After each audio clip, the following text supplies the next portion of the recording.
বিসমিল্লাহির রহমানির রহিম। পুরনো দিনকে ফিরিয়ে দিলাম আজকে আপনাদের মাঝে। যদি এই রেসিপিটা সম্পূর্ণ দেখেন তাহলে বুঝতে পারবেন এই কথা কেন বললাম।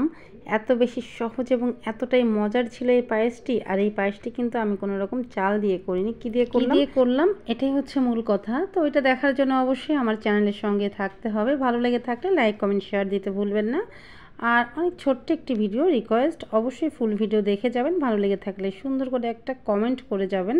এরকম সহজ এবং নতুন ভিডিওগুলো পাওয়ার জন্য পাশেই থাকবেন। চলুন শুরু করছি। তো নিয়েছি এখানে, বলেন তো এটা কি? এটা হচ্ছে কাউন। এটা আমাকে এক আন্টি গিফট করেছে, কারণ কাউন আমিও চিনতাম না। আর অ্যাট ফার্স্ট আমি পায়েসটা রান্না করেছি, বিশ্বাস করেন এটা এতটাই ইয়ামি কি বলবো। তো যারা খেয়েছেন তারা তো অবশ্যই জানেন। তো যাই হোক, এই কাউনটাকে খুব ভালোভাবে কষলে কষলে ধুতে হবে। আর দেখে বুঝতে পারছেন কতটা ময়লা পানি বের হচ্ছে। মোটামুটি 5 থেকে 6 বার আমি এটাকে ঘষে ধুয়ে নেওয়ার পর এরকম একটি ফ্রেশ পানি বেরিয়েছে। তো এখন কিন্তু কাউনটা আমার রেডি। তো আমি সরাসরি চুলোয় একটা পাতিলে কাউন বসিয়ে দিয়ে তার মধ্যে এখানে ঘন 1 লিটার দুধ দিয়ে দিলাম। আর দিয়ে দিচ্ছি কয়েকটা শুকনা মশলা, দারচিনি, এলাচ আর তেজপাতা। তো দেওয়ার পর এলাচগুলোর কিন্তু মুখ ফাটিয়ে দিয়েছি। এখন খুব ভালোভাবে নাড়াচাড়া করছি। এভাবে আধা ঘন্টা আমি রান্না করে নিব, মানে যতক্ষণ না আমার কাউনটা ফুটে আসছে। তো এই তো দেখুন, আপনাদের সঙ্গে কথা না শেষ হতেই আমার কিন্তু কাউনটা ফোটা হয়ে গেছে।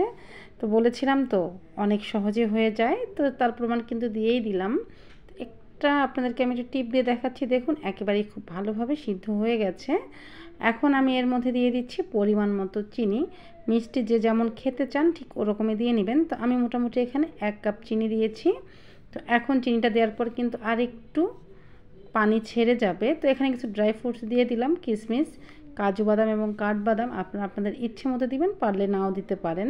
তো এখন আমি আরও 5 থেকে 7 মিনিট এটাকে জাল করে নিব। তো এ পর্যায়ে কিন্তু চুলোর জালটা মিডিয়ামের থেকে একটু বাড়ানো আছে। তো এই তো দেখুন একেবারেই কিন্তু রেডি। আর যখন এরকম ফুটতে শুরু করবে তখনই বুঝে নেবেন যে আপনার পায়েসটা কিন্তু রেডি। তো এখন এটাকে নামিয়ে ফেলছি। আর এখানে আপনারা চাইলে গুঁড়ো দুধ দিতে পারেন, আমি দিলাম না, কারণ সবসময় আপনাদের মাঝে সহজ রেসিপিগুলো আনারই চেষ্টা করি।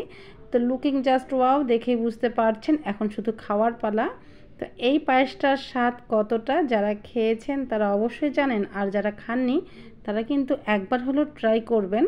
আশা রাখছি ভালো লাগবে। এতক্ষণ ধৈর্য সহকারে আমার এই ছোট্ট ভিডিওটা দেখার জন্য আমার ভিউয়ারদেরকে অসংখ্য ধন্যবাদ জানাচ্ছি। যদি ভালো লেগে থাকে আবারও রিকোয়েস্ট, অবশ্যই চ্যানেল সাবস্ক্রাইব করে পাশেই থাকবেন এরকম সহজ এবং নতুন ভিডিওগুলো পাওয়ার জন্য। তো ভালো থাকবেন সবাই, দেখা হচ্ছে আবারও নতুন ব্লগে। আজকের মতো এখানেই শেষ করব।